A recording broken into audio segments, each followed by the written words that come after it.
While I don't focus on the story in this video, there are minor spoilers. Code Vein is a game where the dress code is edgy, everyone is thirsty, and superpowers are obtained by self-harm. In this title, you play as John Vane, a vampire who wields the ultimate ability, plagiarism. Saying that this game is just anime Dark Souls may sound super reductive, and normally I would try to come up with a more nuanced way of summing it up, if it weren't for just how hard this game wishes it was Dark Souls. That's literally just Anor Londo. Unlike many of the other games I've reviewed on this channel, this is one that can overall be considered to be conventionally good. There's no gacha mechanics trying to bleed your wallet dry. There's no daily quests that are designed to maximize player retention. The game runs smoothly, even on older hardware. There's just one problem. I hate Code Vein, and I don't know why.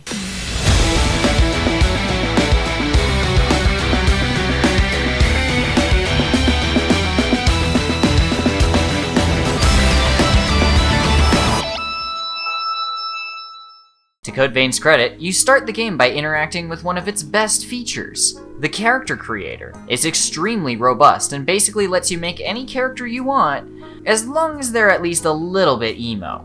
It's a shame that pretty much all of the options you're given are some degree of edgy, because if there was just a little bit wider of a range of building blocks to choose from, this could have easily been the best character creator in a video game ever.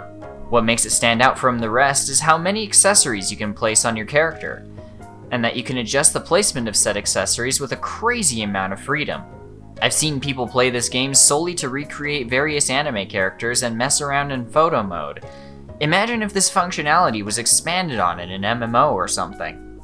Unfortunately, Code Vein fumbles immediately after this by launching into a tutorial that is detached from everything else and drier than Ben Shapiro's wife. I don't have anything against tutorial segments in games, but having them integrated into the main story is basic game design 101 at this point. Even the original Dark Souls, which came out 8 years before Code Vein, had a starter area that served as a tutorial zone. With how much they copied from that game, you'd think that they'd have done that too, but nope. With that done and dusted, we're next treated to an overly long and exposition dump heavy start to the story. Ugh. It's also here that I noticed that the game oscillates between looking fine and tripping face first into the Uncanny Valley. But why? Well, let's contrast this with a typical Hoyoverse game. There's a whole conversation to be had about how they managed to leverage the strengths of 3D as a medium, but what I want to focus on right now is their shader. For those of you who don't know, a shader is essentially how your computer handles light and color. While light and anime-style media is certainly designed to mimic real life to a certain degree, there are a number of simplifications made in the name of stylization. Some parts are flattened, others are made more vibrant. By doing so, 3D anime can much more closely resemble a 2D anime style. However, Code Vein uses a shader that's more realistic, and combined with the more realistic textures and general look of their characters' clothing and equipment, it makes them eerily close to a Kigurumi cosplayer rather than just being an anime character, if that makes any sense. While this isn't a deal breaker, it makes the game look creepy in ways that it's not supposed to be,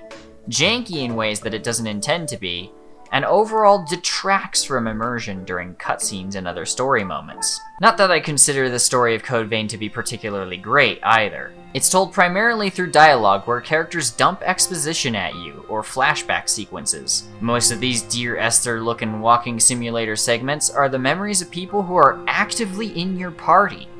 And not once do any of them seem uncomfortable that you're replaying these events for literally everyone in close proximity, nor are you ever really given an opportunity to follow up with them in a proper conversation afterwards. They just continue info dumping for a few lines afterwards and that's it. What the heck was the point of selecting my character's voice in the character creator if I was just going to be a mute psychopath anyway? Code Vein really tries to have both the story front and center like a more typical story RPG, and yet also tries having its critical lore and plot told through organic exploration like a more traditional Souls game. And as a result, it really doesn't come together. At all. The best example of this is in the bootleg Anor Londo area. Halfway through it, they decided that right after you beat one of the more annoying mini-bosses, but before you make it to the next checkpoint, is the perfect time to have the only flashback sequence in the game that isn't a walking sim. Want to know why you are the main character? Screw you! Go touch this random axe and interrupt gameplay for the next 20 to 30 minutes while you go through an entirely new area.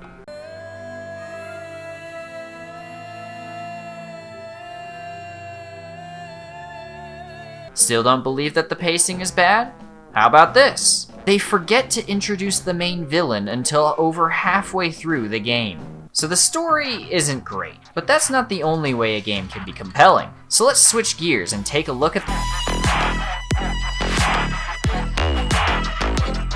It's anime Dark Souls, so if you've played basically any game in the Souls-like genre within the past decade, you should be familiar with its core mechanics. To save on time then, let's go over how it tries to iterate on the classic Dark Souls formula. Instead of having strict character classes or forcing you to choose which character traits to level up, Code Vein has a unique blood code system that essentially allows you to mix and match abilities from all of its various playstyles. While I do like the freedom this system brings, for some reason you have to spend XP to unlock new abilities, when you already have to go exploring for the item that lets you unlock the blood code to begin with. In fact, most new blood codes require multiple items to fully unlock the privilege of then being able to spend XP on unlocking their abilities.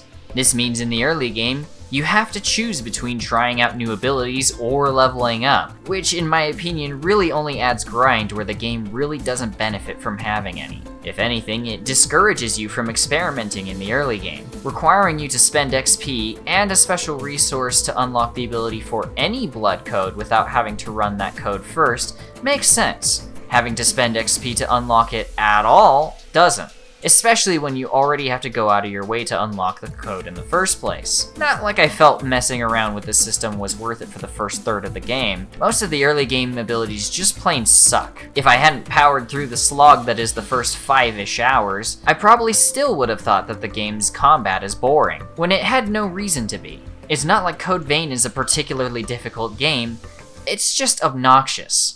Let me back up for a second to explain a bit more by what I mean. I personally don't think that Code Vein ever truly leans into being a Souls-like with punishing difficulty.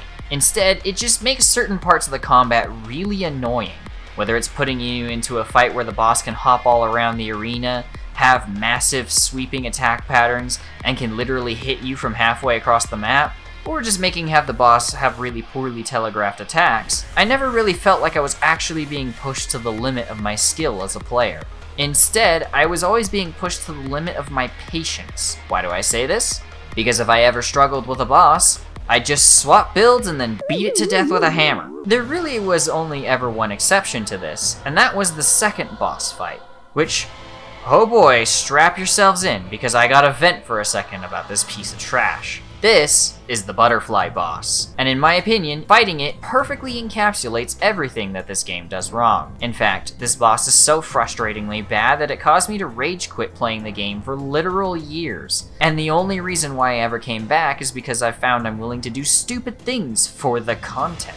It's got wide sweeping attack patterns that are poorly telegraphed, it can lunge at you from across the boss arena, it can spit acid at you at range, and also, it can poison your character. What really makes this fight go from frustrating to one of the worst experiences I've ever had the misfortune of playing in a video game, though, is, as I mentioned earlier, this is the second boss fight in the game. At this point, nothing has really been difficult enough to get you to properly bother engaging with the blood code system, and there really is only one ranged attack worth using at this point. When I first attempted to play Code Vein back in 2019, it felt like I had no real options for engaging the boss.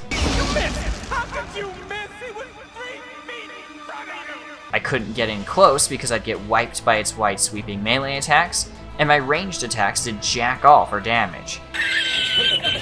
This is why I said earlier that it's bad that the game requires you to unlock new abilities with XP. Were this not the case, I would have been able to more freely try out a different playstyle that might have gotten me past this fight when I first played this game back in 2019. So how did I overcome this 4 years later? Simple.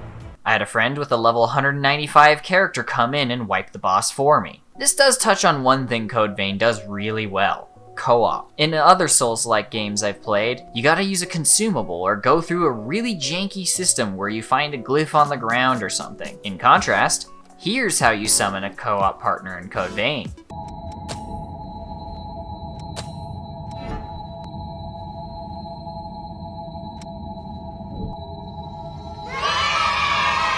I have no idea why other Souls-likes have to make co-op an ordeal in the year of our Lord 2024. Elden Ring. Going back to the topic of Code Vein's difficulty, no, me being able to summon a stupidly overleveled friend to cheese a fight is not why I think Code Vein isn't a difficult game. No, I think that because after that butterfly boss, I was often able to play like a brain-dead moron and beat fights on the first try. Rather than challenging me to engage with the game's various different systems and playstyles, instead I always felt like I was being punished for playing around with the blood code system, and that the solution was always quite literally, use a bigger hammer. Contrast this with the Spawn of Ogdo fight from Jedi Survivor. A frustratingly annoying fight in a tight arena with a boss that has an instant kill move that it lunges at you with constantly. In a lot of ways, it's got worse design than Code Vein's butterfly boss. However, because I could approach it later in the game when I had a bunch of different options, it always felt possible. And after stretching my playstyle to its absolute limit, I pulled it off and felt accomplished for finally killing that stupid reptile. That's why Code Vein isn't truly difficult. I never felt like I was actually improving my skill as a player in order to overcome any challenges it threw my way. On a completely unrelated note, another thing that bothers me about this game is that it revolves around you being a freaking vampire, and yet there is not a single instance of you being able to lifesteal. Even when you pull off the fancy backstab move that has a special animation, it only ever restores the game's equivalent of mana rather than your health. I personally think that the game would have been a lot more engaging if they had done away with mana. Sorry, Ichor, and had you directly cast your abilities with health instead.